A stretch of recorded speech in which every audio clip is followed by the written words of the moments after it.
हाँ जी, नमस्ते। दोस्तों जैसा कि आप जानते हैं कि अभी हमारा चैनल नया है।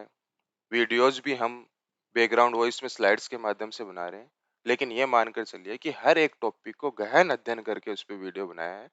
स्टूडेंट पर्सपेक्टिव को ध्यान में रखा है कि बच्चों को किसी टॉपिक को पढ़ने में क्या प्रॉब्लम आती है, क्यों वह किसी टॉपिक को नहीं समझ पाते हैं। जैसे कि आज अपन पढ़ते पढ़ने वाले हैं, लेकिन अगर आपको पता ही नहीं कि धातु क्या होती है, कारक क्या होते हैं, किसी टॉपिक का बेसिक ही नहीं पता, तो वह टॉपिक आपको कैसे समझ में आएगा। तो मेरा प्रयास ये रहेगा कि आपको किसी भी टॉपिक के बेसिक से अवगत कराया जाए, बेसिक कॉन्सेप्ट आपकी क्लियर किया जाए और इस तरह से पढ़ा जाए कि किसी भी लेवल का क्वेश्चन आ जाए आप उसे हल कर पाओ, क्योंकि आप जानते हैं कि आजकल कंपटीशन का लेवल कितना हाई हो गया है। तो हमें इस तरह से पढ़ना है कि हर एक क्वेश्चन को हल करने लायक हम बने। तो आज हम प्रत्यय पढ़ने वाले हैं। प्रत्यय की परिभाषा से बात करते हैं। ऐसे शब्दांश जो किसी शब्द या धातु के अंत में पीछे जुड़कर नए शब्द की रचना करते हैं, प्रत्यय कहलाते हैं।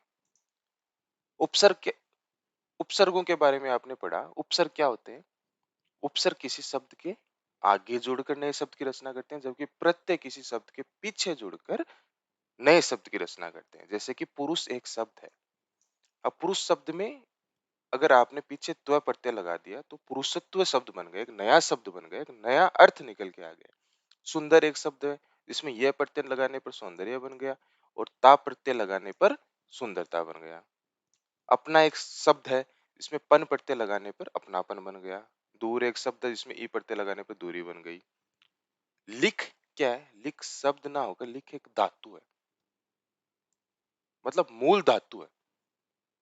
लिख धातु में अगर अक प्रत्यय जुड़ता है तो लेखक शब्द का निर्माण होता है। दृश्य धातु में अन्य प्रत्यय जुड़ता है तो दर्शनीय शब्द का निर्माण होता है। तो एक तो हो गया शब्द में प्रत्यय जुड़ रहा है, एक हो गया धातु में प्रत्यय जुड़ रहा है। तो इस आधार पर प्रत्ययों को दो भागों में बांटा गया है, कृत प्रत्यय और तदित प्रत्यय। अगर धातु में प्रत्यय जुड़ रहा है तो वो कृत प्रत्यय हो गया, और किसी शब्द में प्रत्यय जुड़ रहा है तो वह तदित प्रत्यय हो गया। एग्जाम में मुख्यतः दो तरह के क्वेश्चंस आते हैं। एक तो हमें शब्द देकर उसमें प्रत्यय पूछ लेंगे, जैसे रचित शब्द में कौन सा प्रत्यय, तो आप इत प्रत्यय उसमें पहचान लोगे। लेकिन एग्जाम में क्वेश्चन आ गया कि कृदंत प्रत्यय किस शब्द में है, कर्तृवाचक कर्त प्रत्यय किस शब्द में है। तो अगर आपको पता ही नहीं कृदंत प्रत्यय क्या होता है, कर्तृवाचक कर्त प्रत्यय क्या होता है, तो आप कैसे अनुमान लगा पाओगे। तो इस कारण अपन कृत प्रत्यय तदित प्रत्यय इनके बारे में पढ़ रहे हैं। तो प्रत्यय को थोड़ा सा अपन विस्तार से पढ़ेंगे, पार्ट्स में डिवाइड करके पढ़ेंगे। तो सबसे पहले हम पढ़ते हैं कृत प्रत्यय के बारे में। उससे पहले आपको यह पता होना चाहिए कि धातु क्या होती है। धातु के बारे में हम पढ़ते हैं।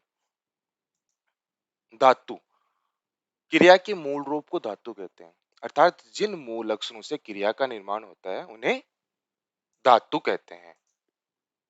क्रिया आप जानते हैं, जैसे कि पढ़ना एक क्रिया है, लिखना एक क्रिया है, मिलना एक क्रिया है। जिन शब्दों से किसी कार्य का होना पाया जाता है वो क्रिया है।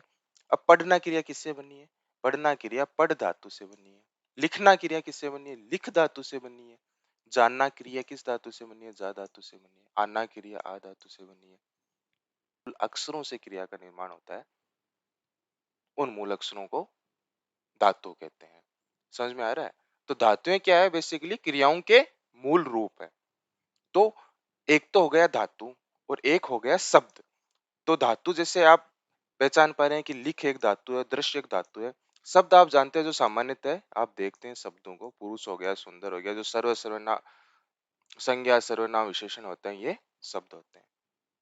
तो अगर धातु प्रयोग में हो रही है तो वहां पर आपके कृत प्रत्यय होगा, और अगर शब्द के अंदर प्रत्यय लग रहा है तो वहां पे तदित प्रत्यय होगा। तो अब पुरुषत्व एक शब्द है, तो इसमें कौन सा प्रत्यय होगा? पुरुषत्व में आप देखेंगे त्व प्रत्यय हटा देंगे, पीछे क्या बचा? पुरुष। पुरुष क्या है? शब्द है। शब्द होने से इसमें कौन सा प्रत्यय हो गया? तदित प्रत्यय हो गया। लेखक में कौन सा प्रत्यय होगा? लेखक में अक प्रत्यय है, पीछे क्या बचा? लिख धातु बची। लिख धातु होने के कारण इसमें कृत प्रत्यय। सबसे पहले हम कृत प्रत्यय के बारे में पढ़ते हैं। जैसा कि आप जानते हैं कि किसी भी धातु के साथ जुड़ने वाला प्रत्यय क्या होता है? कृत प्रत्यय कहलाता है तथा कृत प्रत्यय के योग से बना हुआ शब्द कृदंत शब्द कहलाता है। वैसे चड, काट, सज, दृश्य ये क्या हो गई? ये धातु हो गई। अब सज धातु है, इसमें कृत प्रत्यय आवर्त लगा तो क्या बन गया? सजावट बन गया। तो धातु में अगर प्रत्यय लगा तो इसको क्या बोले? कृत प्रत्यय बोले। और ऐसे शब्द जो कृत प्रत्यय और धातु के योग से बनते हैं कृदंत शब्द कहलाते हैं। समझ रहे हैं? अब कृत प्रत्यय भी 5 प्रकार के होते हैं। कर्तृवाचक कृत प्रत्यय, कर्मवाचक कृत प्रत्यय, करणवाचक कृत प्रत्यय, भाववाचक कृत प्रत्यय, क्रियावाचक कृत प्रत्यय। कर्तृवाचक कृत प्रत्यय क्या होते हैं? कर्मवाचक कृत प्रत्यय क्या होता है? इनको समझने से पहले हमें कारकों के बारे में जानकारी होनी चाहिए। तो सबसे पहले अपन समझते हैं कि कारक क्या होते हैं। कारक 8 प्रकार के होते हैं। कर्ता, कर्म, करण, संप्रदान, अपादान, संबंध, अधिकरण, संबोधन। ये इनके चिन्ह होते हैं। कर्ता ने कर्म को करण से के द्वारा संप्रदान के लिए, अपादान से संबंध का के की अधिकरण में पर संबोधन हे अरे ओ। जैसे कि रमेश ने पुस्तक खरीदी तो यहाँ पर ने कारक चिन्ह आ रहा है। रमेश कर्ता कारक है। दीपक ने गेंद को फेंक दिया। दीपक ने गेंद को फेंक दिया तो यहाँ पर को क्या है? कर्म कारक का चिन्ह है। और गेंद क्या है? गेंद यहाँ पर कर्म है। दीपक गेंद से खेल रहा है। दीपक गेंद से खेल रहा है तो गेंद क्या हो गया? करण कारक हो गया। से करण कारक का चिन्ह हो गया। समझ रहे हैं? कारक क्या होते हैं? किसी भी वाक्य में शब्दों को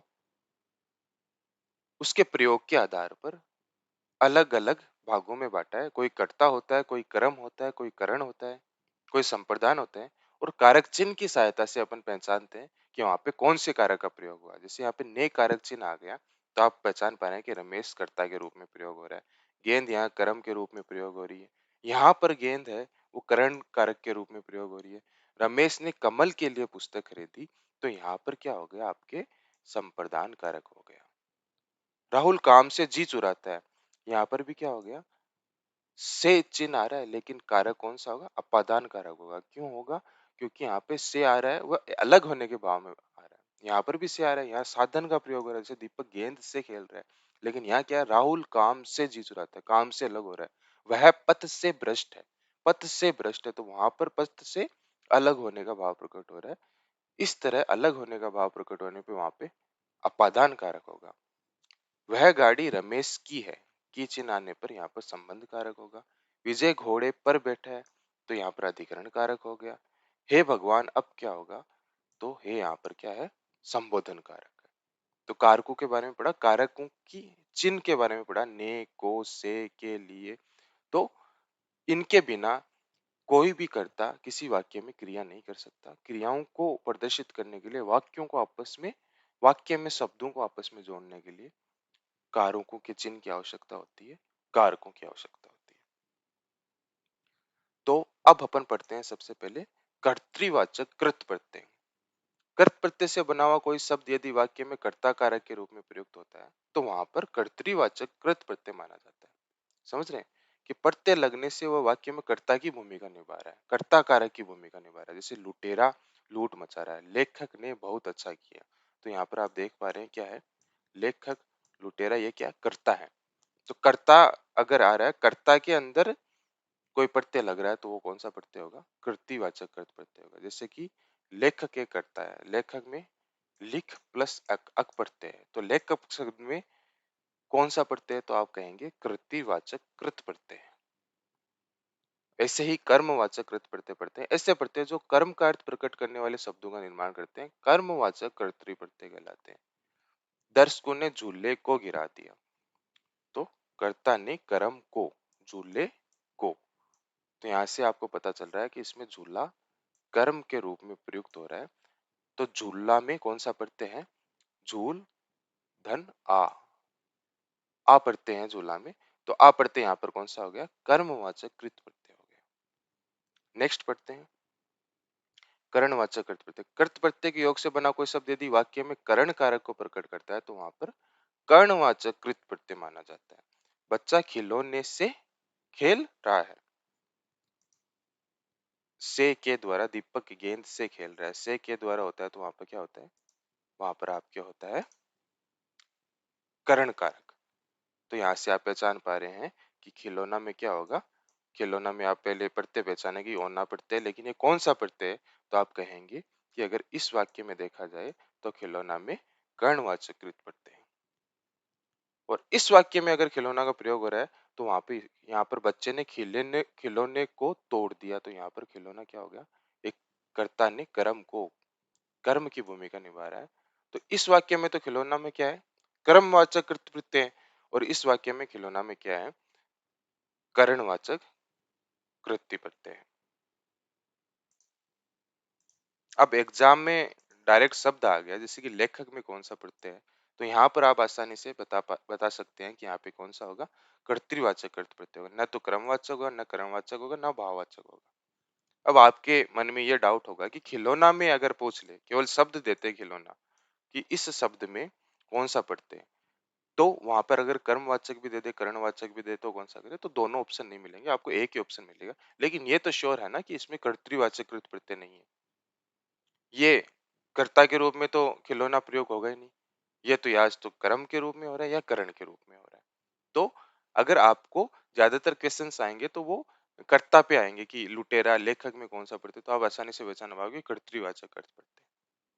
आगे ऐसे ही पढ़ते हैं अपन भाववाचक कृत प्रत्यय के बारे में। धातुओं से भाववाचक संज्ञाओं का निर्माण करने वाले कृत प्रत्यय भाववाचक कृत प्रत्यय कहलाते हैं। यानी धातु में जुड़ेंगे तो कृत प्रत्यय हो गए, और भाववाचक संज्ञा शब्द का निर्माण कर रहे हैं तो वो भाववाचक कृत प्रत्यय हो गए। एग्जाम में आ गया कि लड़ाई शब्द में कौन सा प्रत्यय है, तो आप पहले देखोगे कि ये लड़ धातु से बना है तो मतलब कृत प्रत्यय है। और फिर भाववाचक संज्ञा शब्द का निर्माण हो रहा है, लड़ाई मिलावट चाहत, तो भाववाचक संज्ञा शब्द बनने से इसमें भाववाचक कृत प्रत्यय है। समझ में आ गया। ऐसे ही क्रियावाचक कृत प्रत्यय के बारे में पढ़ते हैं। जब किसी वाक्य में क्रियावाचक शब्द के साथ में हुआ हुई हुए ना जुड़ा हो तो वहां इन्हें क्रियावाचक कृत प्रत्यय कहते हैं। क्रिया के आगे ये शब्द जुड़े हुए तो वहां पर ये शब्द क्रियावाचक कृत प्रत्यय की भूमिका निभाएंगे। वे भागते हुए आए, भागना क्रिया के बाद में हुए जुड़ा हुआ है तो यहाँ पर हुए क्या हो गया, क्रियावाचक कृत प्रत्यय हो गया। बच्चा दौड़ता हुआ आया, हुआ क्या हो गया, दौड़ना क्रिया के आगे जुड़ा है, हुआ क्रियावाचक कृत प्रत्यय। घूमना स्वास्थ्य के लिए लाभप्रद है, तो घूम धातु के अंदर ना प्रत्यय जुड़ के क्रिया का निर्माण कर रहा है तो यहाँ भी क्या होगा, क्रियावाचक कृत प्रत्यय। क्रियावाचक शब्द के साथ में, क्रियावाचक शब्द के साथ में अगर हुआ हुई हुए ना जुड़ रहे तो ये क्रियावाचक कृत प्रत्यय कहलाएंगे। तो आज आपने कृत प्रत्यय के बारे में पढ़ा। कृत प्रत्यय को 5 भागों में बांटा, हर एक भाग में किस तरह से क्या क्या परिवर्तन होता है इस बारे में आज आपने जानकारी ली। नेक्स्ट वीडियो में हम तदित प्रत्यय के बारे में पढ़ेंगे, और उसके बाद में हम ये भी सीखेंगे कि किसी भी शब्द में प्रत्यय को कैसे पहचाना जाए, प्रत्यय को पहचानने का तरीका क्या है। तो आगे अभी काफी कुछ है, आप कंटिन्यू इसी तरह से इसको देखते रहिए। पूरे वीडियो देखने के बाद में मुझे पूरा विश्वास है कि प्रत्येक शब्द, प्रत्येक टॉपिक से आपका कोई भी प्रश्न गलत नहीं होगा। मिलते हैं नेक्स्ट वीडियो में। धन्यवाद।